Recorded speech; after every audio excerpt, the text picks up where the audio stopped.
बच्चों का spelling homework अक्सर घर में टेंशन का माहौल बना देता है ना। तो आज हम इसी बारे में बात करेंगे कि इस मुश्किल से लगने वाले काम को एक मजेदार खेल में कैसे बदला जा सकता है।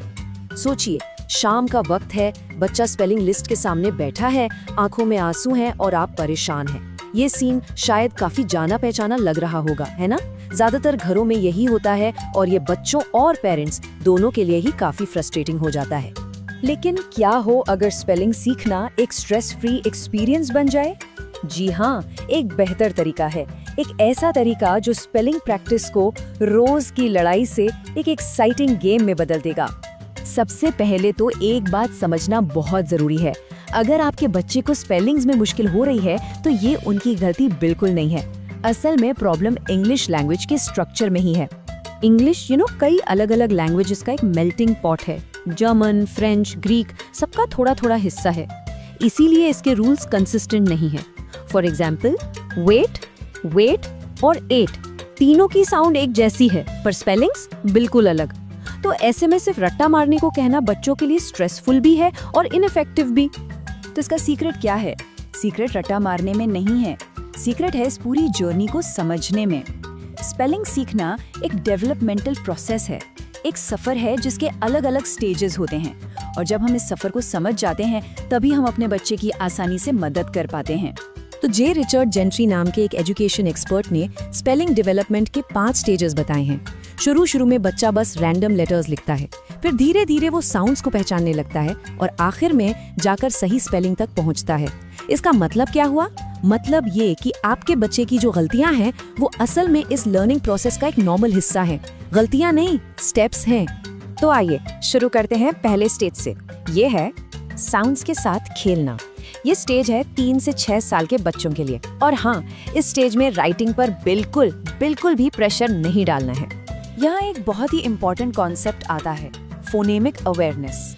सिंपल शब्दों में इसका मतलब है शब्दों में छुपी अलग अलग आवाजों यानी साउंड्स को सुनने और उनके साथ खेलने की एबिलिटी। और पता है, रिसर्च कहती है कि आगे जाकर पढ़ने और स्पेलिंग में सक्सेस के लिए ये सबसे स्ट्रॉन्ग प्रेडिक्टर है। तो सवाल ये है कि स्किल को डेवलप कैसे करें?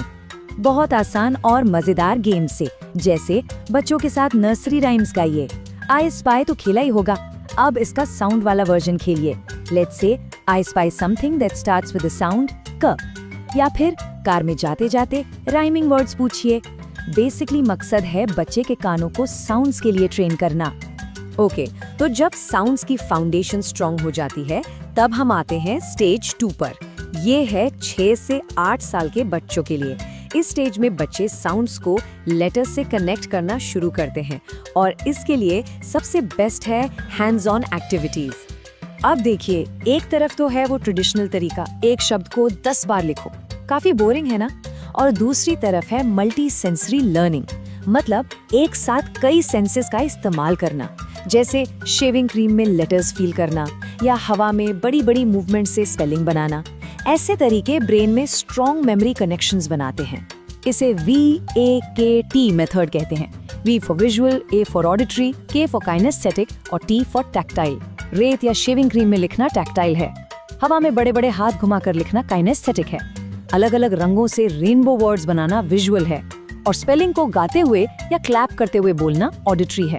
जब ये सब एक साथ मिलते हैं ना तो स्पेलिंग दिमाग में पक्की हो जाती है। चलिए अब थोड़ा बड़े बच्चों की बात करते हैं। जब बच्चे 8 साल से ऊपर के हो जाते हैं, हम आते हैं एक एडवांस स्टेज पर। यहाँ लंबे शब्दों को बस रटने से काम नहीं चलता, जरूरी है उनके पार्ट्स को समझना। और इसके लिए एक सुपर पावर है जिसका नाम है मॉर्फोलॉजी, यानी शब्दों के पार्ट्स जैसे प्रीफिक्सेस, सफिक्सेस और रूट वर्ड्स की स्टडी।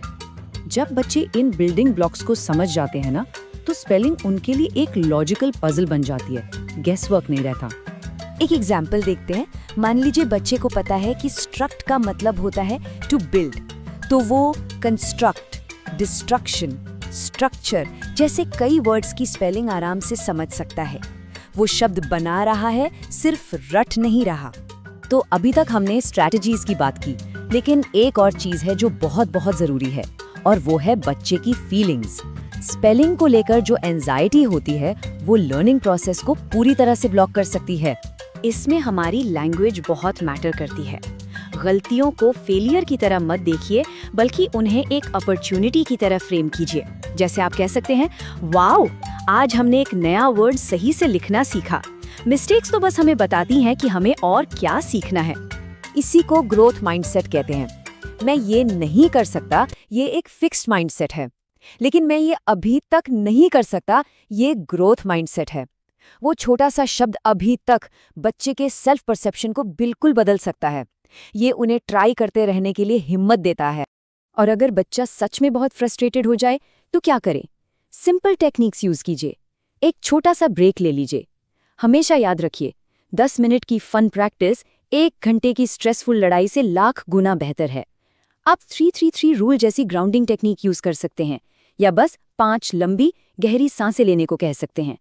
इससे नर्वस सिस्टम काम होता है। तो नया गोल क्या है? नया गोल है स्पेलिंग प्रैक्टिस को शॉर्ट, फन और कंसिस्टेंट बनाना। एक ऐसे पॉजिटिव डेली रूटीन जो आपके और आपके बच्चे के बीच के कनेक्शन को तोड़े नहीं, बल्कि और मजबूत करे। और आखिर में सबसे जरूरी बात, हमेशा याद रखिए, आपका मेन गोल परफेक्ट स्पेलिंग नहीं है। असली गोल है अपने बच्चे के साथ एक स्ट्रॉन्ग और लविंग कनेक्शन बनाना। तो करेक्शन पर नहीं, कनेक्शन पर फोकस कीजिए। अगर आपको यह वीडियो उपयोगी लगा तो लाइक, शेयर और सब्सक्राइब जरूर करें और कमेंट में बताएं आपकी क्या राय है और अगला वीडियो किस विषय पर चाहिए।